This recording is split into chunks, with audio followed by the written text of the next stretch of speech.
Shoot in RAW. If your camera supports it, shoot in RAW format for more flexibility in post-processing. Focus on the eyes.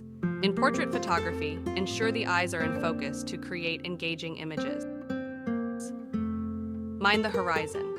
Keep the horizon level in landscape photography to avoid tilted horizons. Frame your subject. Use natural elements or architectural features to frame your subject. Simplify your composition, eliminate distractions, and focus on the main subject. Use leading lines. Leading lines draw the viewer's eye to the main subject or focal point. Play with depth of field. Adjust your aperture to control the depth of field and create background blur, bokeh. Include a foreground element. Incorporate foreground elements to add depth and dimension to your images.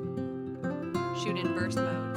Use burst mode for fast-moving subjects or to capture multiple frames for action shots. Study and learn from others.